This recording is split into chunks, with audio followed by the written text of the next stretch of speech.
انا مرحبا بكم في قناه مطبخ بسيط مع الشيف كيما. اليوم غادي نقدم معكم واحد الكيك ديال التفاح بلا بيض، تيجي رائع وبنين.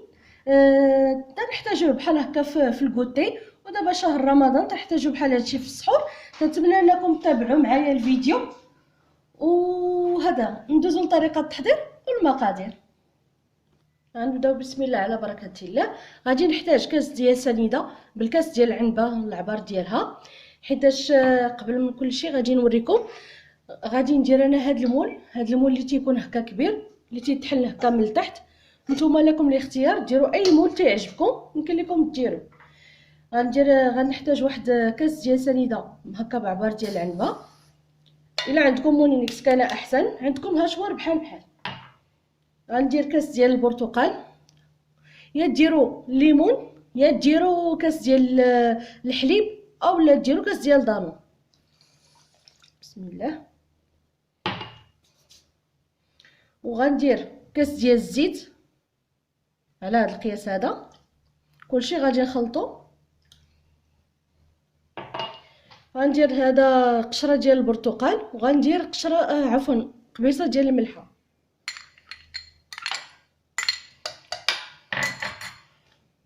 وغنحتاج واحد جوج تفاحات تيكونوا كبار، غادي نقرضهم نزيدهم هنايا.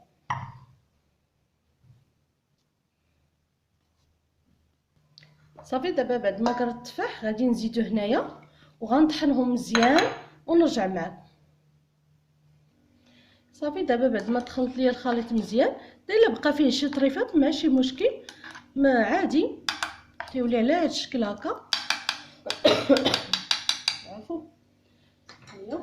دابا غادي نبدا ندير الدقيق، وغادي نحتاج واحد جوج خمارات حمر ديال 8 غرام. بسم الله. هذا الخمارات الا كانوا فيهم دوك الحبيبات ضروري تغربلوهم، هادو ما فيهمش. غادي ندير هنايا الدقيق. غادي نحتاج مبدئيا كاس بحال هكا، ويقدر نحتاج يقدر ما نحتاجش على حسب السمك ديال الخليط. بسم الله. غادي نعاود نخلط ونرجع معكم. بالنسبه للخليط صافي هو وجد ولا على هذا الشكل هكا. زدت ليه واحد نص كاس ديال الدقيق قد هكا، يعني ما يعادل واحد جوج معالق عامرين زدتهم هنايا. كاس وجوج معالق صافي. هادشي اللي زدت فيهم. هانتوما شوفوا الخليط تيكون على هذا الشكل هكا، حيتاش هاد الكيكه تجي بحال الطاخت، ما تجيش عاليه، تجي بحال لا طاخت. صراحه تجي رائعه، تنتمنى انكم تجربوها، خصوصا جات بالنكهه ديال التفاح، شي حاجه اللي رائعه الصراحه. غادي ندهن دابا المول، غادي ندوز ندهن المول ونرجع معكم. صافي. بعد ما دهنت المول مزيان، دابا غادي نفرغ فيه هذا الخليط على هذا الشكل. بسم الله.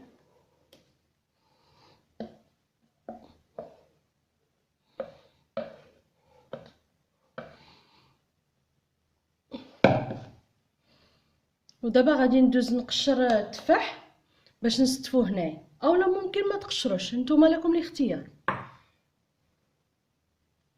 صافي. غادي نبدا نستفهم بحال هكا ونمشي معاهم كاملين. لي طرونشي حاولوا ما يكونوش غلاظ بزاف وما يكونوش غلاظ رقاق، يكون على هذا القياس هذا. انا غنمشي معاها كاملها هكا بالتستاف ومن بعد نرجع معكم. عندي هنا واحد شويه ديال الكركاع، ممكن هذا ديروا الكركاع، اللوز، كاوكاو، اي حاجه عندكم طفره ممكن ديروها، ممكن ما ديروا والو كاع تكملوا هنا بالتفاح. انا فقط بغيت ندير هذا الشكل هكا، وانتم لكم الاختيار. انا فقط غير غنطرطقوه كبيديه وغادي نبدا نديرو ما محمر لا والو الكركاع بحال هكا. صافي. دابا بعد ما كملتها غادي نشعل الفران، خليته يدفى باش نديرها فيه ونقاس عليها الفران ونخليها طيب على خاطرها. منين طيب معايا نرجع ان شاء الله معكم في الشكل النهائي. وهذا هو الشكل النهائي ديال الكيكه اللي بلا بيض، صراحه اللي تجي رائعه وهشيشه لواحد الدرجه ما تخيلوهاش. شوفوا كي تجي بحال لا طاخت، خفيفه خفيفه بزاف، واحد الدرجه ما تتخيلوش. يعني واحد الهشاشه ديالها، واحد المذاق فيها مذاق البرتقال، تجي رائعه بزاف. عاد بالنسبه للتزيين، انا زينتها، زدت لها هنا شويه ديال الكوك، هذا اختياري. اهم خطوه كيف تخرج من الفران، غادي دهنوها بالكونفيتور ديال المشماش من الفوق، من هذا تسقى، وفي نفس الوقت تعطينا هذا اللمعان هذا اللي شفتوا معايا. حاجه اخرى هي المهمه، اللي بغى يديرها في مول صغر من هذا، صغر من هذا اللي درت انايا، درتها في مول كبير، نتوما ديروها في مول اصغر، لكم الاختيار. يعني تبقى دي حاجه لكم الاختيار فيها. سمحوا لي بزاف عاد مع الدراري الصغار.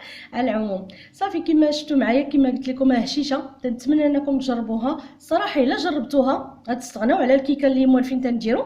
هذه تجي خفيفه وهشيشه واقتصاديه من نوعا ما من ناحيه البيض. دابا ما بقى لي الا نقول لكم بسلامه عليكم، والى اللقاء ان شاء الله الى وصفه قادمه باذن الله. شكرا لكم على المتابعه، والى اللقاء. سلمت قلبي يا ربي لتغسله، رفعته لك من خوفي فأنت له. تعبت مني فكم أسرفت أتعبه.